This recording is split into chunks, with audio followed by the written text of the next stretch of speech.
todas y todos. Tengo el agrado de presentar a Isabel Penyam. Ella es antropóloga social y magíster en estudios de género y cultura. Tenemos trayectorias similares ahí. De hecho, fue mi profe en el magíster y he tenido el agrado también de trabajar con ella en algunos proyectos. Les cuento un poco más de ella. Durante 8 años formó parte del equipo del CIEC, del Centro Interdisciplinario de Estudios de Género y Cultura de la Universidad de Chile. Se desempeñó también en el Estado, en el área estatal, trabajando en el nivel central del CERNAM. Y actualmente cursa sus estudios doctorales de salud pública, también de la Universidad de Chile. Su investigación se ha enfocado principalmente en temáticas de género, alimentación y salud. Hoy día nos va a presentar, como ella ya adelantó, su proyecto de tesis doctoral, que ha estado trabajando con datos de la encuesta COVID y enfocada, creo que en la corte de Brega. No, mentira, y de las otras cortes también, en estos cambios.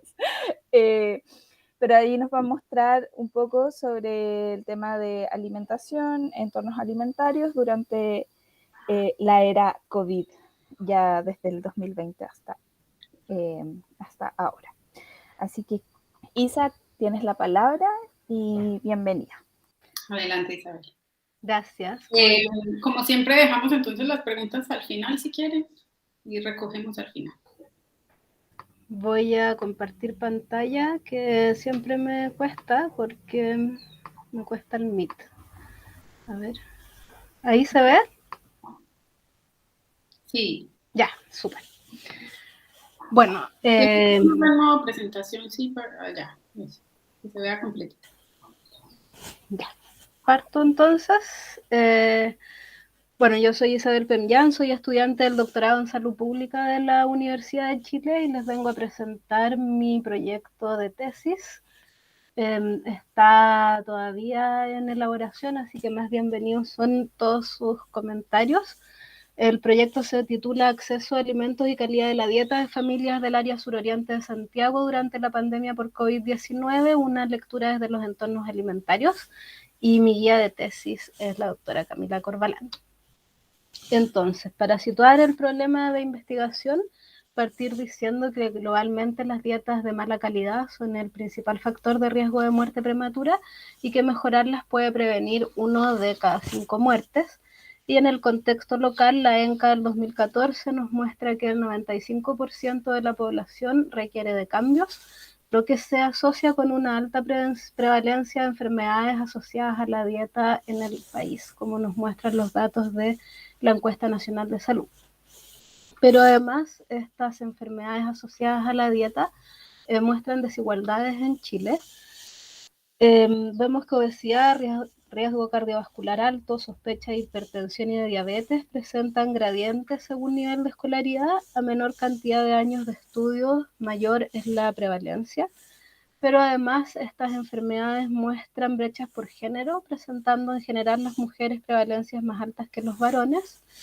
Y como nos muestran los datos de la ENCA, a mayor cantidad de años de estudio, mayor es el cumplimiento de las recomendaciones de las guías alimentarias basadas en alimentos.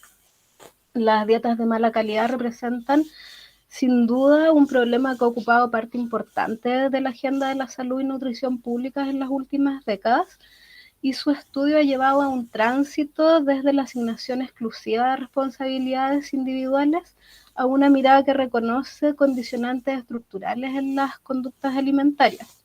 En este marco, el enfoque de entornos alimentarios plantea que los comportamientos asociados a la salud no dependen exclusivamente de las personas, sino que se configuran en una interrelación entre ellas y variables de sus entornos. Su investigación, que se ha desarrollado principalmente en países de ingresos altos, ha tenido una prioridad inicial por factores estructurales, es decir, aquello que está allá afuera, como por ejemplo las tiendas de alimentos que están presentes en un sector, la calidad de los alimentos que están disponibles en esas tiendas, su precio, su marketing, su accesibilidad en tiempo, en distancia, etcétera, y su relación con la calidad de las dietas y resultados en salud de poblaciones determinadas, pero olvidando la interrelación con las personas. Y en este sentido, muchos autores reconocen hoy en día una deuda de un enfoque más interrelacional.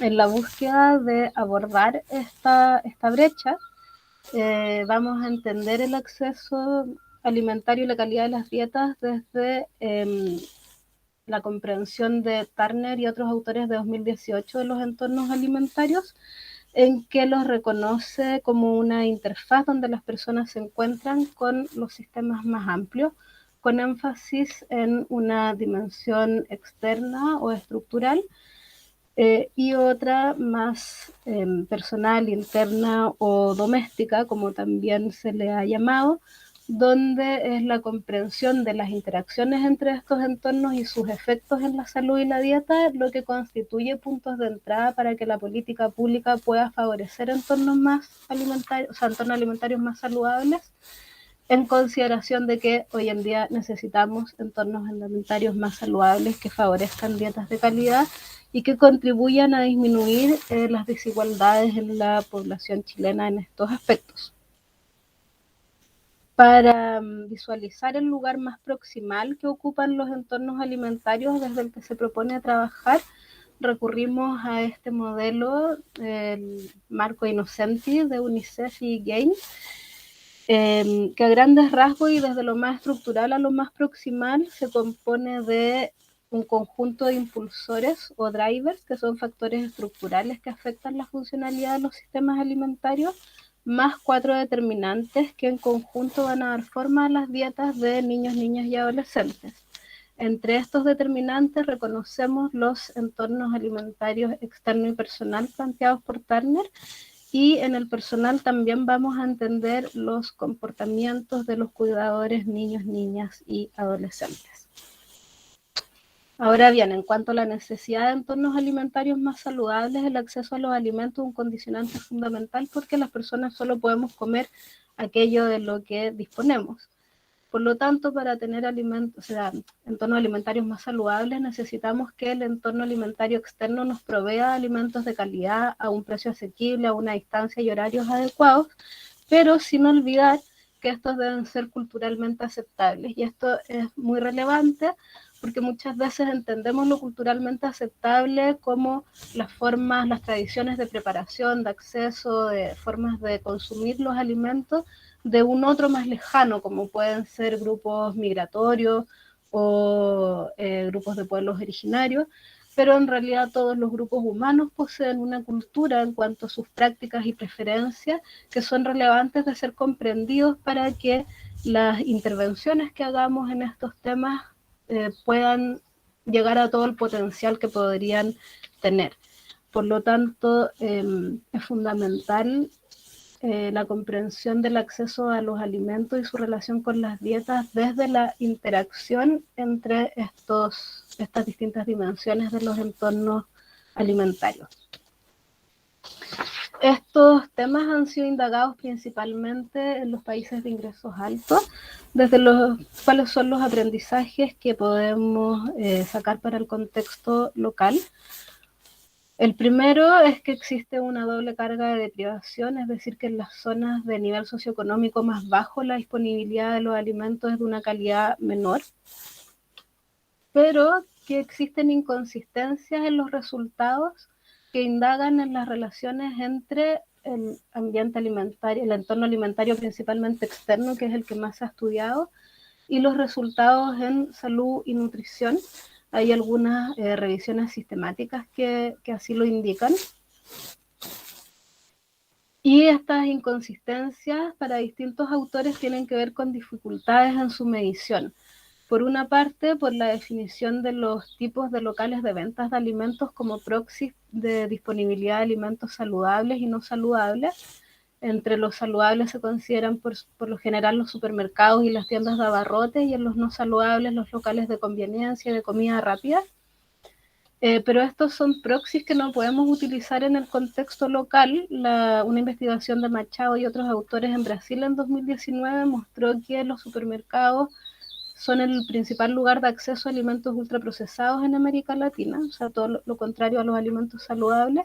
Y además tenemos por lo menos 2 otros actores muy relevantes, como son las ferias libres, que en Santiago solo durante el fin de semana son visitados por 2,5 millones de personas, y los programas estatales de apoyo alimentario.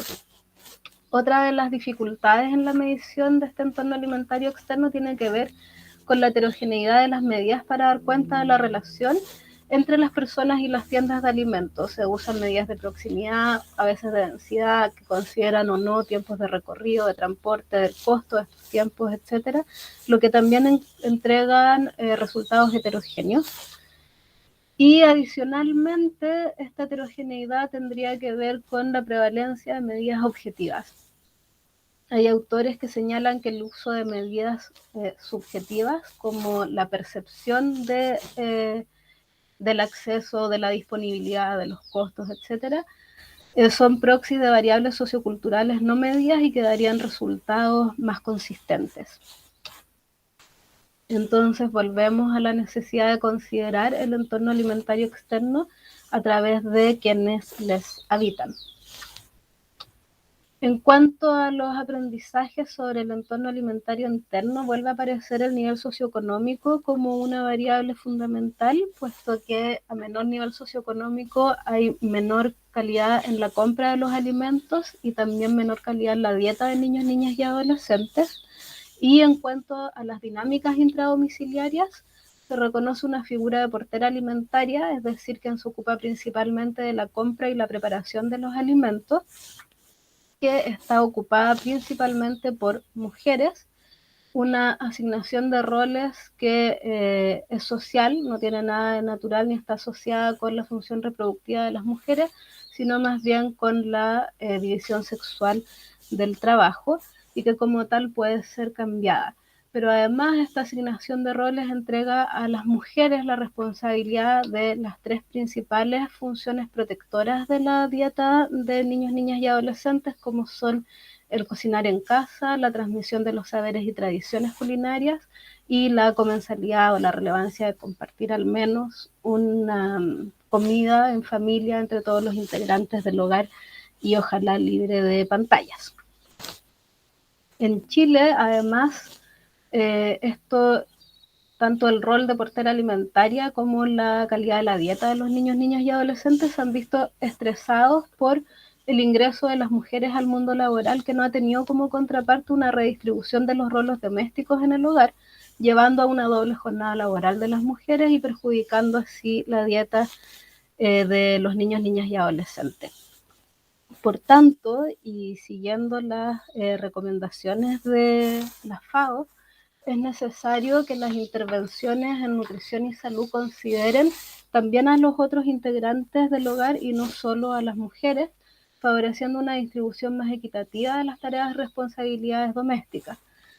Por lo tanto, es importante estudiar el acceso alimentario a la luz de las relaciones y prácticas al interior del hogar, lo que desde un enfoque de los determinantes sociales de la salud se ha llamado posición social de las personas.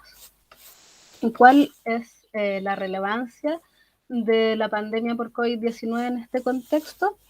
Que una situación de estrés de los entornos alimentarios, como son las medidas de mitigación del COVID-19, puede potenciar estrategias de conveniencia de las familias para abastecerse y consumir sus alimentos, haciéndolas más visibles y siendo, por tanto, un laboratorio natural para poder observar y profundizar en posibles oportunidades para mejorar la calidad de la dieta de sus grupos poblacionales en mayor situación de vulnerabilidad. Al respecto, probablemente uno de los grupos cuyos entornos se han visto mayormente afectados son las familias con niños, niños y adolescentes.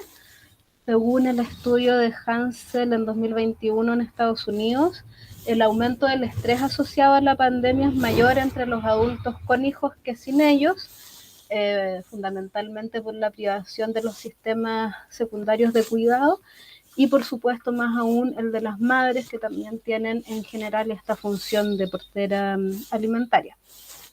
Adicionalmente, los estudios en países de ingreso alto han mostrado un aumento del sedentarismo y un empeoramiento de la calidad de las dietas, todo lo cual se ha asentado y por lo tanto profundizado desigualdades preexistentes. Recapitulando entonces, el problema de investigación se basa en que existen dietas de mala calidad que están en relación con el acceso a los alimentos, que es por tanto fundamental estudiar esta ecuación y más aún en niños, niñas y adolescentes que pertenecen a niveles socioeconómicos más bajos. Este tema se ha estudiado principalmente a través del entorno externo, dando una mirada reduccionista que no toma en cuenta al sujeto que interactúa con ese entorno, en nuestra sociedad particularmente las mujeres, y que por lo tanto es necesario para poder avanzar en comprender cómo el acceso puede influir en la calidad de las dietas y por lo tanto establecer medidas para poder contribuir a mejorarlos, comprenderlo en la interacción entre el entorno alimentario externo e interno. Las hipótesis son que en medidas que se enfoquen exclusivamente en el entorno externo va a haber una asociación débil con la calidad de la dieta de niños, niñas y adolescentes, puesto que hogares que acceden a los alimentos de modos similares pueden presentar distintas trayectorias a la calidad de las dietas y que estas diferencias se explican al menos en parte por las dinámicas intradomiciliarias que determinan los modos en que las personas se relacionan con sus entornos alimentarios.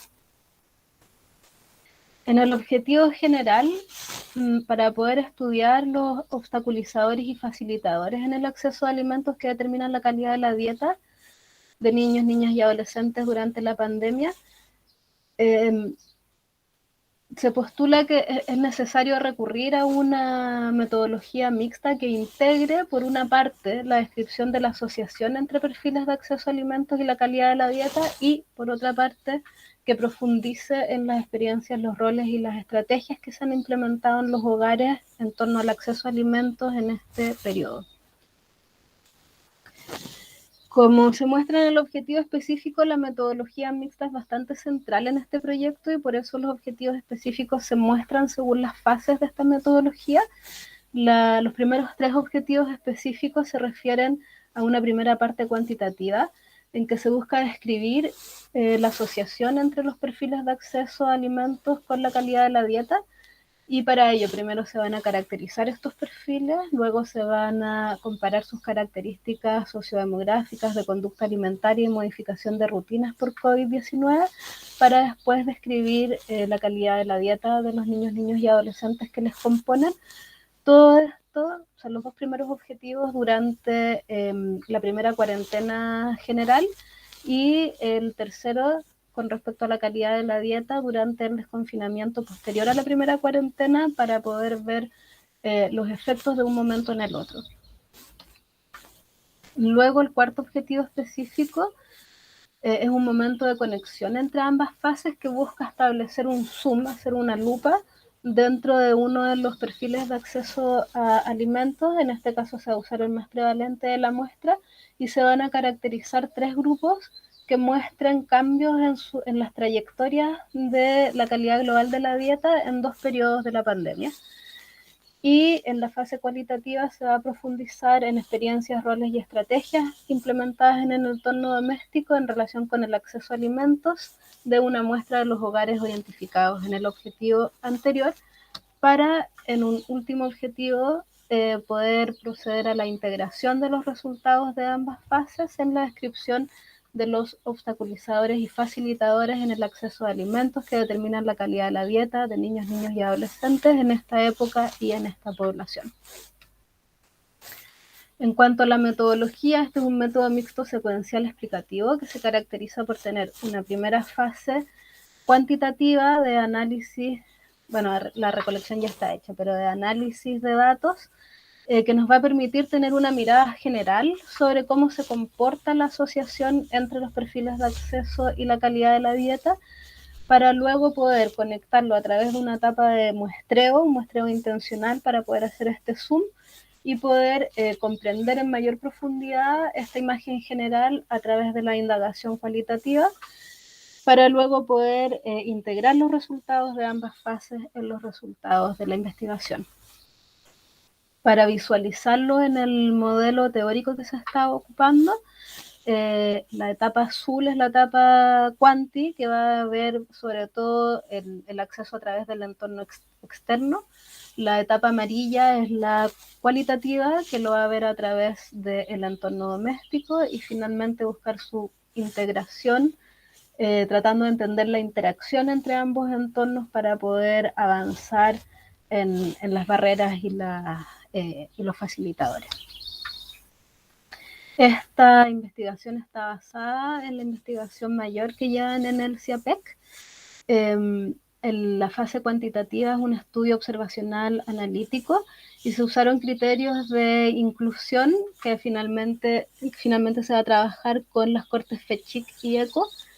Y como criterios de inclusión es que se hayan completado las secciones de las encuestas que se aplicaron que tienen que ver con esta tesis, como son las secciones sociodemográficas y de entorno alimentario en la primera ronda y el módulo de alimentación en la segunda y la tercera.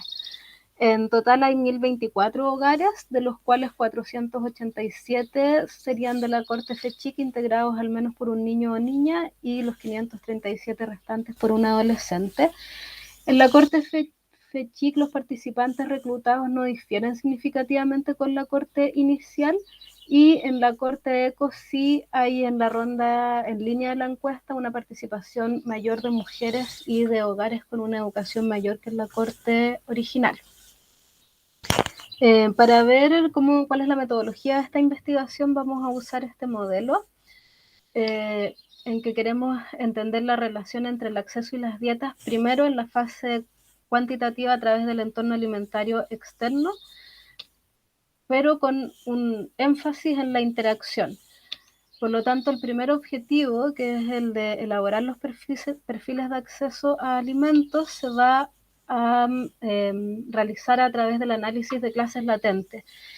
¿Por qué esto tiene relación con la interacción entre ambos entornos? Porque el análisis de clases latentes asume que existe una relación entre variables manifiestas, que son las que están aquí puestas, que se explica a través de variables latentes o ocultas, que como vimos en los rescates de la investigación de los países de ingresos altos para el contexto local, podemos interpretarlos como estas medidas subjetivas que son usadas como proxies de variables socioculturales no medidas y que por lo tanto nos acercan hacia la interacción de las personas con estos entornos o más que con el entorno alimentario externo, con estos lugares de compra y de recepción de alimentos del Estado.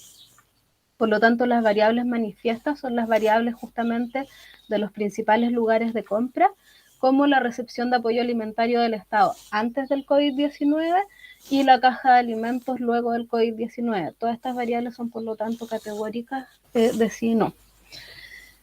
A través de estas variables manifiestas, el análisis de clases latentes forma grupos buscando sus asociaciones más recurrentes y forma clases que son más o menos homogéneas entre sí, que en esta tesis llamamos perfiles, y entrega además la probabilidad de cada hogar de pertenecer a cada uno de los perfiles obtenidos, información con la cual vamos a elaborar entonces estos grupos.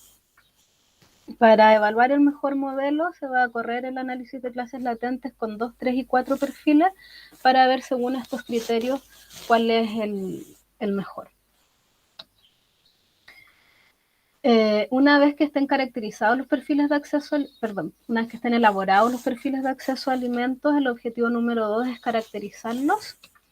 Y para eso vamos a recurrir a 3 grupos de variables que han sido identificadas como relevantes para los entornos alimentarios: las características sociodemográficas, de conducta alimentaria y de modificación de rutinas por COVID-19, que en los análisis van a actuar como variables independientes. por lo tanto, primero se va a describir cómo se presentan dentro de cada uno de los perfiles de acceso a alimentos, y luego se van a hacer 2 etapas de modelos de regresión multinomial o logísticos, dependiendo si son 3 o 2 perfiles de acceso a alimentos. En una primera etapa se va a correr con cada grupo de variables para poder retener las significativas por medio del test de razón de verosimilitud y el BIC, y en una segunda etapa se van a correr los modelos de regresión con las variables retenidas, evaluando el mejor modelo con los mismos criterios.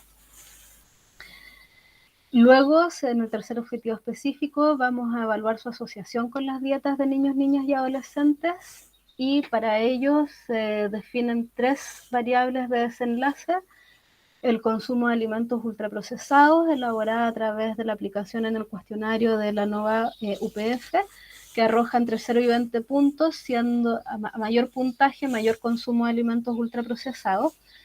La segunda variable de desenlace, el consumo de alimentos recomendados en las GABA, que se va a elaborar en base a la respuesta al cuestionario de frecuencia de consumo de alimentos, por medio de una adaptación de la propuesta del Índice Global de la Alimentación para la población chilena de Radner de 2017, que arroja puntajes de 0 a 60, mientras mayor el puntaje, mayor el consumo de alimentos recomendados. Y se va a elaborar también una variable de calidad global de la dieta que está basada en el Health Eating Index, que lo que hace es medir 2 grupos, alimentos recomendados y no recomendados, y luego los suma. En los alimentos recomendados se va a usar la variable anterior, y en los alimentos no recomendados también se va a usar la información de la aplicación de la NOVA Score, pero se le va a asignar puntaje de otra manera para tener una escala coherente con el consumo de alimentos recomendados. La suma de ambos grupos va a dar un puntaje de 0 a 120, y a mayor puntaje, mayor es la calidad global de la dieta.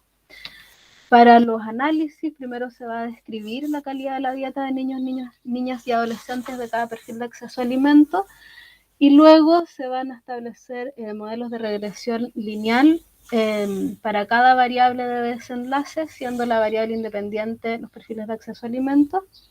Y en una segunda etapa se van a ingresar las variables identificadas en la caracterización de los perfiles como potenciales mediadoras de efecto, comparando los resultados de estos modelos. Luego, como la hipótesis es que estas asociaciones no van a ser muy potentes, vamos a buscar hacer un zoom, poner una lupa en uno de estos grupos. Vamos a tomar el perfil más prevalente, el perfil de accesos más prevalente, y en él vamos a buscar cambios en la calidad de la dieta de niños, niñas y adolescentes en 2 momentos de la pandemia, cumpliendo el objetivo específico número 4. La intención es que el tipo de acceso a los alimentos va a ser una variable que va a quedar fija para poder observar cambios o trayectorias distintas. Para eso se va a recurrir a una nueva variable, diferencia en calidad global de la dieta, que va a usar la variable del objetivo anterior, calidad global de la dieta en desconfinamiento, y luego se va a medir la misma variable en la segunda cuarentena para ver la diferencia entre ambas, y así poder formar 3 grupos según trayectoria de la calidad de la dieta de niños, niñas y adolescentes, que se hipotetiza que va a ser más o menos así. Una vez que tengamos estos grupos, vamos a poder pasar a la fase cualitativa, que es la amarilla, y cumplir con el objetivo específico número 5, que es profundizar en las experiencias, roles y estrategias en los hogares, cumpliendo con esta idea del Zoom. Y para eso vamos a recurrir a un estudio cualitativo, descriptivo, interpretativo, que va a seguir el programa de la teoría fundamentada. ¿Qué es lo importante aquí de la teoría fundamentada? Que busca construir conocimiento a partir de la interpretación de los datos empíricos, es decir, desde la perspectiva de las personas. El supuesto aquí es que no nos es posible acceder a estos roles y a estas dinámicas intrafamiliares desde una metodología cuantitativa, y por eso es que necesitamos recurrir a esta metodología mixta. En cuanto al muestreo, vamos a usar una muestra estructural en que vamos a seleccionar hogares de cada uno de los 3 grupos de estas trayectorias de calidad de la dieta de niños, niñas y adolescentes, y no podemos fijar un número antes de hacer la investigación, porque se va a incorporar hogares hasta que se produzca la saturación, pero se estima que en total serán entre 10 y 20 hogares entre los 3 grupos. Para el muestreo, como es un muestreo teórico, que es el de la teoría fundamentada, al principio se seleccionan hogares al azar dentro de cada uno de estos grupos, y a la vez que se van recolectando los datos, se van analizando, lo cual permite ir precisando las variables de muestreo. Como técnicas de recolección de información para la etapa cualitativa, primero es importante señalar que vamos a reconocer 2 actores fundamentales. Por una parte, los niños, niñas y adolescentes, y por otra parte también a quien ocupe esta figura de portera alimentaria, lo que vamos a reconocer en la etapa cuantitativa anterior. Como primera técnica de recolección de información vamos a usar fotografías participativas que se han utilizado especialmente para dar cuenta de la cotidianidad de una comunidad de sujetos desde su propia perspectiva. Esto se trata de que sean los propios sujetos quienes saquen fotografías y luego esas fotografías se utilizan como datos para su interpretación. En este caso le vamos a pedir tanto a los niños como a la portera alimentaria que puedan sacar estas fotografías. Como la intención es poder acceder a sus roles a través de las fotos que saquen, no hay una capacitación para sacar estas fotos, ni hay una indicación muy específica, más allá de que puedan retratar toda su relación con los alimentos en un periodo de tiempo de una semana, y luego puedan entregar las fotografías que ellos estimen convenientes y que las acompañen de un pequeño audio en que describan por qué esa fotografía es relevante para ellos y ellas.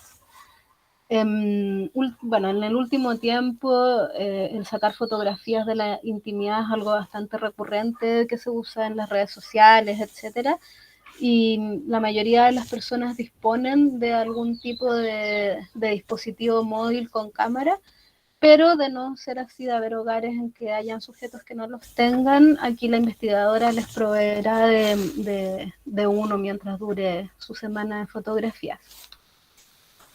Luego de las fotografías se aplicarán entrevistas en profundidad con una pauta semiestructurada, y acá solo se va a recurrir a la portera alimentaria. Si bien sería interesante entrevistar también a los niños, niñas y adolescentes, lamentablemente el contexto de tesis no permite tanto. Primero se van a ocupar las fotografías y luego van a ser utilizadas también en la entrevista como evocadoras de recuerdos, y la pauta de la entrevista va a ser definida según los resultados de la etapa cuantitativa y los objetivos de la investigación. Se va a usar la teoría fundamentada para analizar, con 3 etapas de codificación. Una primera que es abierta, que es una primera exploración y codificación de los datos, y luego la axial, en que se agrupan en categorías, y en la selectiva se definen las categorías centrales, estando estas 2 últimas acompañadas de diagramas que facilitan su análisis y su comprensión. Y finalmente la última etapa es la etapa de integración con el último objetivo específico, y para ello se va a recurrir a estrategias propias de los métodos mixtos, que son las estrategias de conexión, construcción y comparación de los datos. La de conexión se refiere a que la fase cuantitativa inicial es la que entrega los datos para poder hacer el muestreo de la fase cualitativa, pero además entrega la información para definir las pautas, y eso permite tener una estrategia de construcción. Significa que la segunda fase se construye en base a la primera, y permite utilizar el joint display o una exposición conjunta, que es la comparación de los resultados de ambos datos para poder integrar los resultados según si es que estos son divergentes, convergentes o de desarrollo. La hipótesis para este caso es que los resultados cualitativos van a ser una ampliación de los resultados cuantitativos, y que en conjunto podrán dar cuenta de un análisis de barreras y facilitadores del acceso a alimentos que influyen en la calidad de la dieta de niños, niñas y adolescentes durante la pandemia. Si bien este estudio está enfocado en la pandemia, también se propone que sus resultados pueden ser pertinentes para otros momentos de estrés de los entornos alimentarios, como pueden ser problemas por calentamiento global o por manifestaciones sociales, etc. Como limitaciones está la representatividad de la muestra.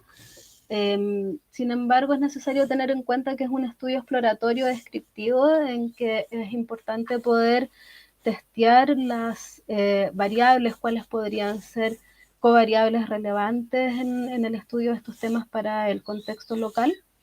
También errores asociados a la medición del consumo alimentario. Al trabajar con estudios de corte puede haber un sesgo del trabajador sano, aunque en este caso no debiese entender hacia la nulidad. El uso de fuentes secundarias y en la parte cualitativa el que las codificaciones sean hechas por una sola investigadora. Como consideraciones éticas, la primera parte cuantitativa ya cuenta con la aprobación del Comité de Ética del INTA y el Servicio de Salud Metropolitano Suroccidente. La participación, por supuesto, que es voluntaria, confidencial.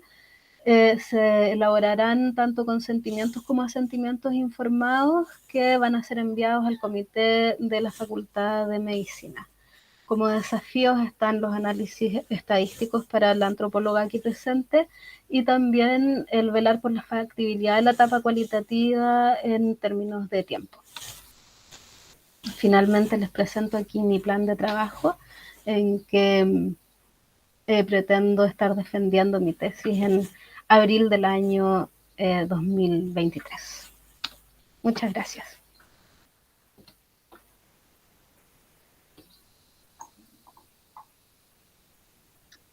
Isabel, muchas gracias por tu presentación. Es arduo trabajo, según se puede ver.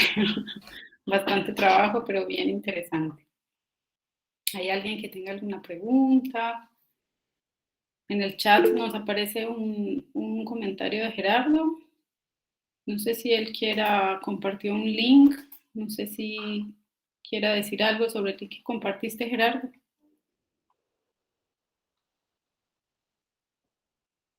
Bueno, mientras tanto... No podía sacar el volumen, disculpen por favor.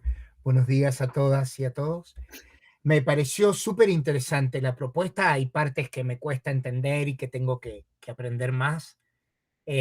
Lo que compartí es un estudio, bueno, es el grupo de estudio con el que yo estoy trabajando en Argentina sobre el impacto que ha tenido la pandemia en la salud de los niños y niñas. Son 8 provincias en todo el país y ahora te iba a mandar, estaba buscando tu correo para mandarte una ponencia que hemos hecho sobre comensalidad en ese grupo.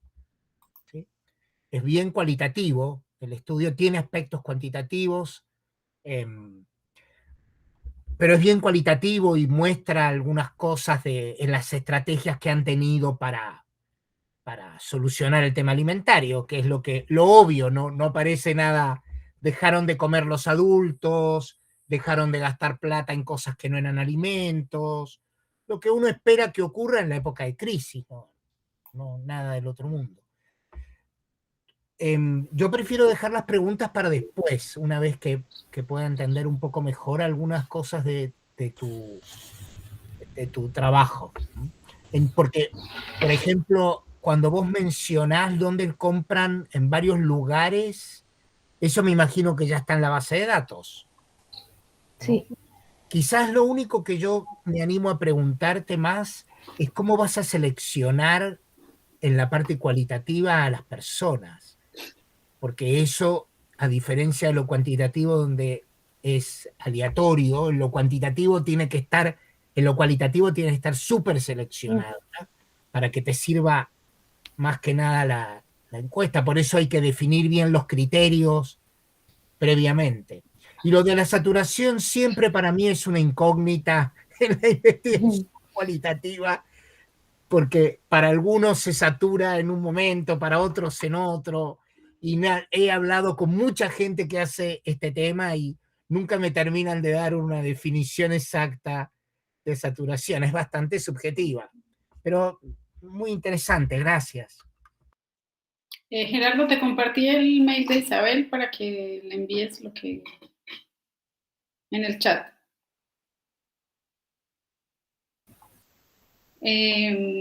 Isabel, ¿quieres compartir algún comentario a Gerardo o seguimos con Marcela? Sigamos mejor y después contestamos. O sea, eso. Entonces, Marcela, estás en la fila. Hola Isabel, oye, súper lindo todo. Muy, muy lindo y muy, muy trabajoso también me parece, así que hay harto que ponerle ahí. Hay algo que no entendí, o sea, no sé si entendí bien, pero creo que lo de lo cual y entendí que ibas a hacer esta como fotolicitación y entendí que también entrevistas. Y claro, las entrevistas me imagino que puedes ir como el pasado, o sea, mi duda es un poco toda esta caracterización viene desde el pasado, desde datos que ya han sido recolectados y la fotolicitación va a ser claramente de ese presente en que lo hagan. Entonces, ¿cómo vas a tratar de caracterizar mejor o entender mejor algo que pasó antes? ¿Qué vas a pedir? ¿Qué esperas? No sé, cómo eso.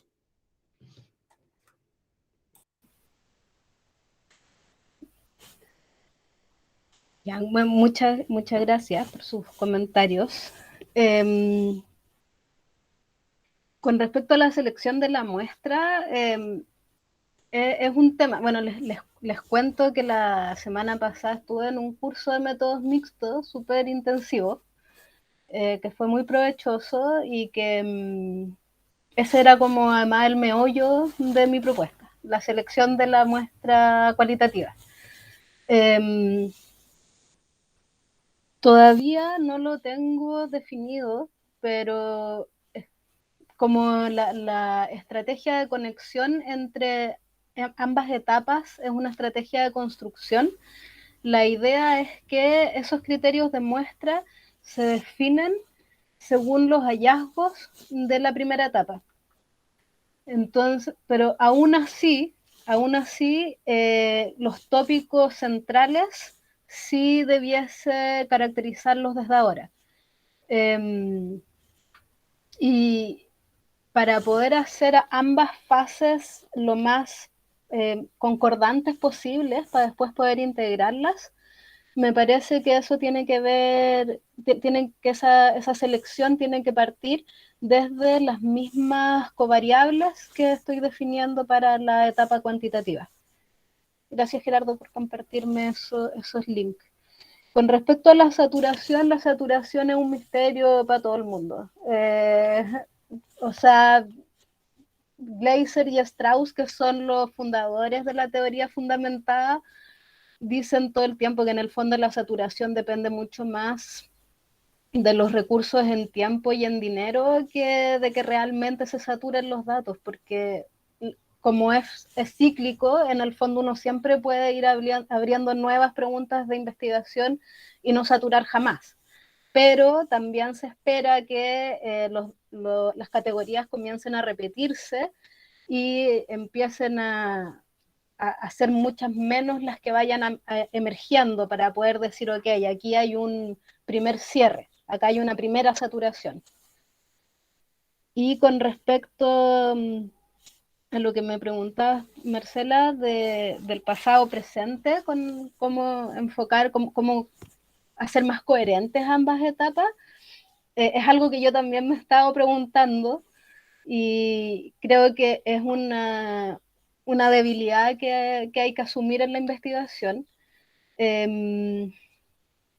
Pero lo que espero encontrar, por ejemplo, con las fotos, no tiene que ver con el tipo de alimentación que están teniendo. Me interesa mucho más saber, por ejemplo, quién compra, quién se sienta en la mesa, quién acompaña a quién a comprar, o sea, estos roles y estrategias que se dan dentro del hogar en torno a los alimentos, porque lo que están consumiendo ya nos vamos a acercar a eso a través de la etapa cuantitativa.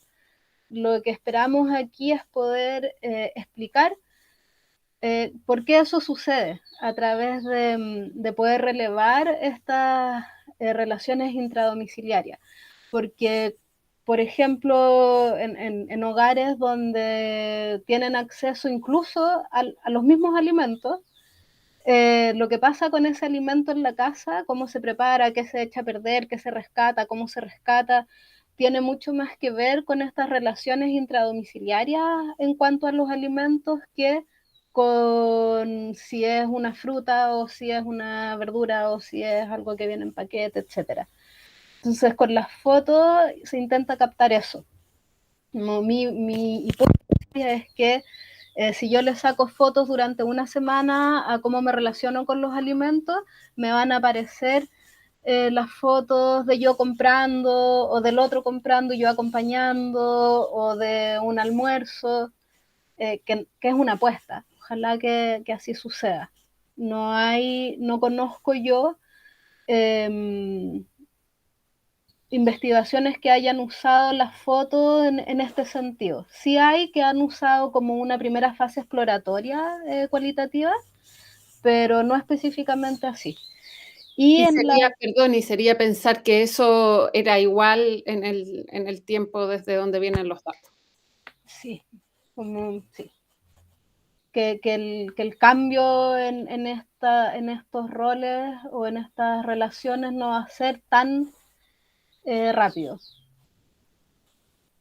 Y ahora va a ser distinto que en cuarentena, o sea, que si es que los adultos estaban trabajando ahora y en ese momento estaban en la casa. Y esas diferencias son las que espero captar a través de las entrevistas. Por eso es que las entrevistas van a ser solo a las figuras de portera alimentaria.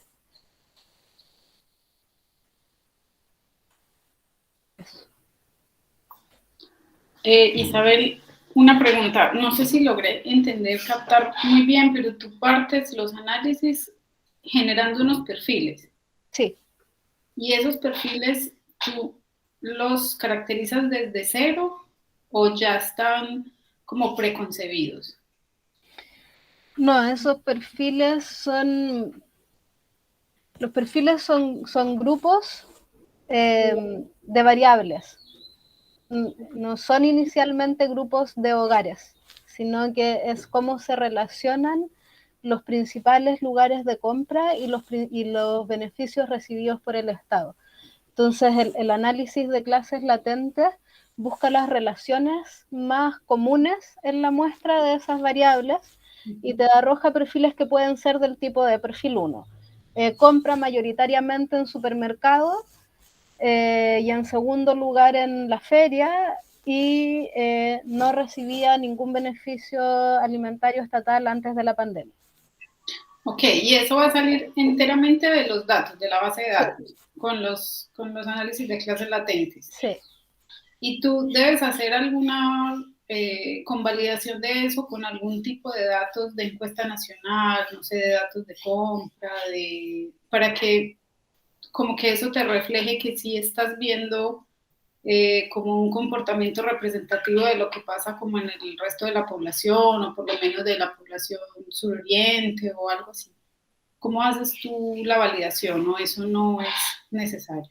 Eso no lo había pensado. No sé la verdad si será o no necesario. Lo voy a anotar para las reflexiones posteriores.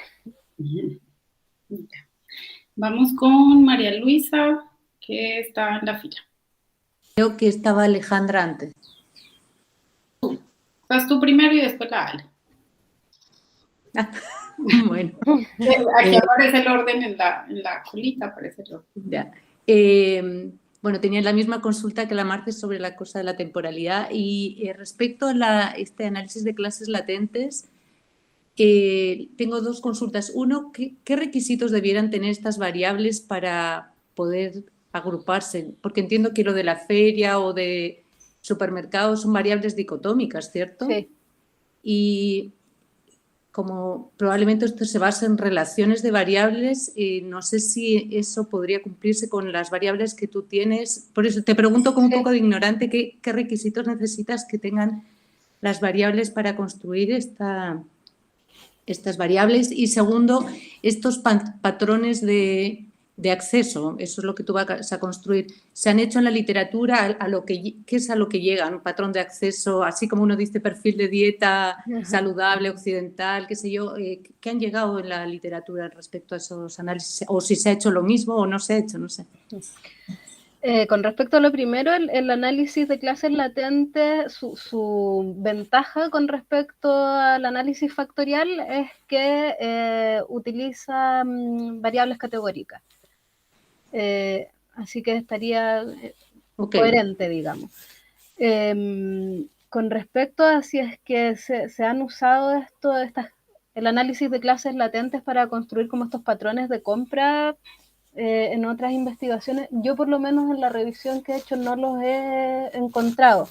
He encontrado otros agrupamientos, pero no con respecto a patrones de compra. Ahora, continúo haciéndolo. Ya, pero no hay experiencia previa. No. Que hayas encontrado. Gracias. De nada. Sí, ahora sí voy yo. Yo tengo una pregunta sobre cómo dialoga, nuevamente por la parte quali, cómo dialogaban esta como recopilación fotográfica con las entrevistas. O sea, la idea es entrevistar a las mismas personas que te entregan las fotografías. Sí.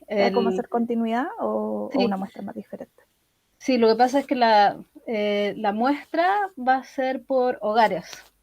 Entonces, el hogar seleccionado para participar en la etapa quali, los dos sujetos relevantes van a ser el niño o niña adolescente que participa de FECHICO de ECO y la figura de portera alimentaria.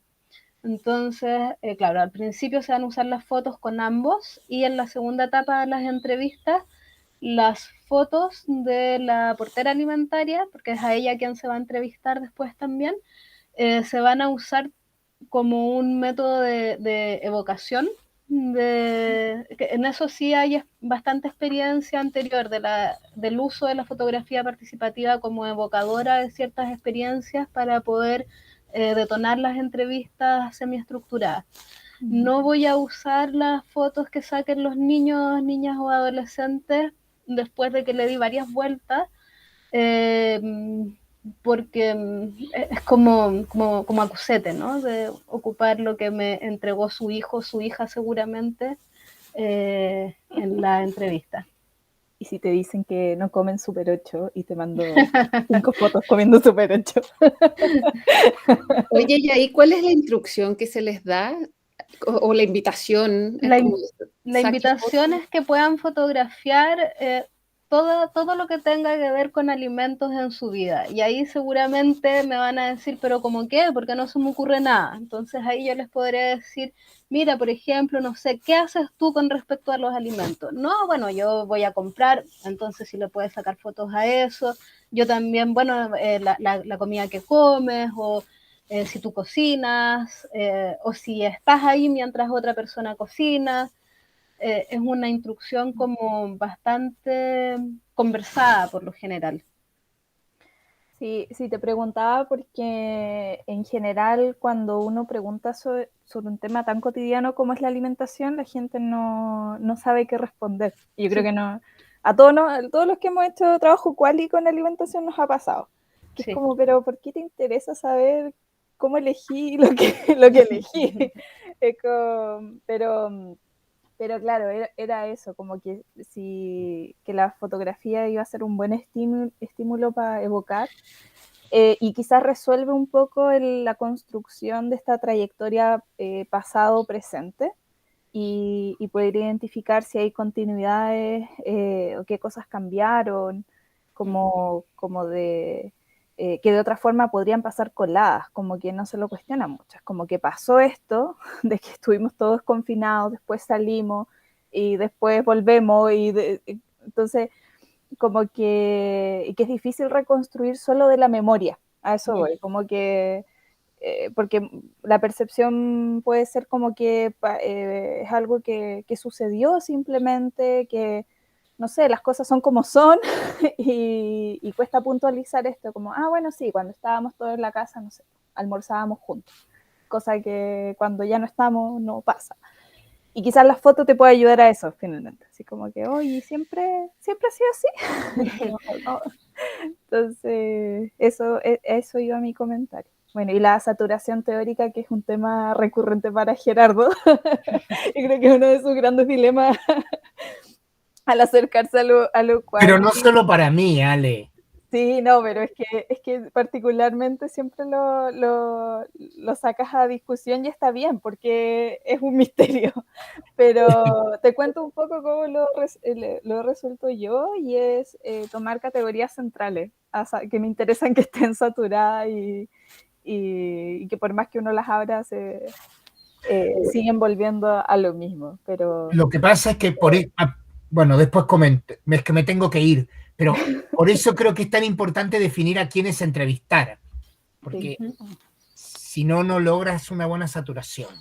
sí, claro. O sea, yo lo que entendí de la presentación de Isabel es que todo depende mucho de estas categorías que surjan del análisis cuántico. O sea, de eso ahí uno puede definir el muestreo teórico para lo cual. Claro, lo que pasa es que la intención del método mixto, de este tipo de método mixto, es hacer este zoom, esta lupa dentro de un grupo es una muestra anidada.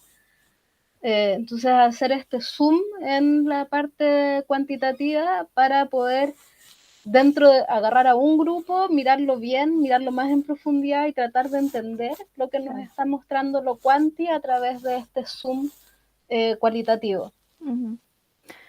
Sí, yo entiendo. Bueno, no sé, quizás también asumí que es imposible salir a hacer lo cual y como a tontas y a locas. Pues hay que definir a quién voy a elegir, a quién voy a invitar, y eso es como fundamental.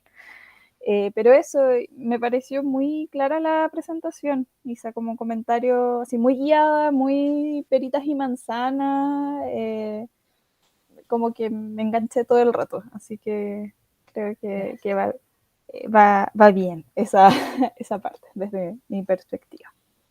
¿Qué eso? Felicitaciones. Gracias. Viste que no era nada tan terrible. Ya va pasando. Nati, sigues tú. Ya.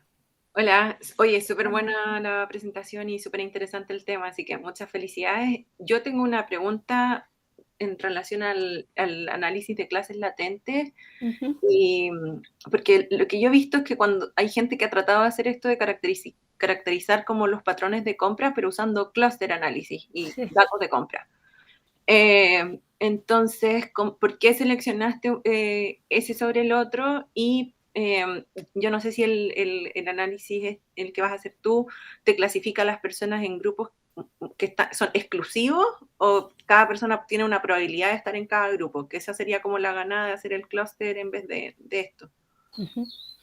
Sí, entrega la probabilidad, no es pertenece a este grupo. Define los grupos y después te dice qué probabilidad tiene el lugar de pertenecer a cada uno de esos grupos. O sea, lo que a mí me sedujo del análisis de clases latentes es que busqué muchas estrategias de análisis para poder ver cómo formar estos grupos o perfiles o clases. A mí me sedujo el análisis de clases latentes porque, porque trabaja con variables categóricas, que es súper importante para este proyecto. Además, como yo soy antropóloga de formación, uno de mis desafíos en esta tesis es aprender más de metodología cuantitativa, y entonces el análisis factorial con variables categóricas ya era algo que me quedaba demasiado grande. Y es esta idea, bueno, porque el análisis factorial también tiene la idea de variable latente, que es lo que más me interesa, ¿no? Porque significa que no es solo cómo se agrupan en esta muestra, sino que tiene que ver con esta idea de la variable oculta, de que existe una variable sociocultural que hace que se relacionen. Y es esa variable sociocultural la que desde el marco teórico a mí me parece interesante, porque es la que estaría explicando que estos lugares de compra finalmente no están determinando la calidad de la dieta de niños, niñas y adolescentes. O sea, familias que compran en los mismos lugares tienen trayectorias distintas en calidad de la dieta. Súper. Y en relación a eso, de la medición de la calidad de la dieta, ¿el índice que va a usar es como el global que generó la RINAT? ¿O ese análisis global de la dieta o otro distinto? Sí, voy a usar 3 variables de desenlace. Y voy a correr las 3, digamos. Súper. Que eran el de ultraprocesados, el de adecuación con las recomendaciones de las GABA y el global. Ya, súper, súper bien. Ok, Miguel tenía una pregunta, pero Miguel desapareció. No está. Parece que seguro se le cayó la llamada. No está. Entonces, sí, le voy a decir que te puede hacer la pregunta o el comentario o el aporte por email. Gracias. Puede ser. ¿Alguna otra pregunta? ¿Alguna otra comentario para Isabel? En el chat, ¿tienes alguna información que te han compartido? Muchísimas felicitaciones en general por el trabajo muy interesante, muy bueno. ¿Algún otro comentario o terminamos la red? Yo creo, Isabel, que estamos listas. Como te han dicho todos, muy buen trabajo. Va a ser súper interesante escuchar tus resultados realmente y esperamos que sea un muy buen proceso para ti. Muchas gracias por tu presentación. Muchas gracias a todos ustedes, a todas ustedes por la atención, por los comentarios, por todo. Estamos a tus órdenes. Isabel, si te quieres conectar con la gente de Mendoza con la que estoy trabajando, me avisas. Ok. O la gente de Buenos Aires, del link que te mandé de la Católica que está trabajando, me avisas y te mando el correo. Un abrazo. Gracias. Chao. Chao. Buena semana, que estén muy bien. Chao. Chao, chao.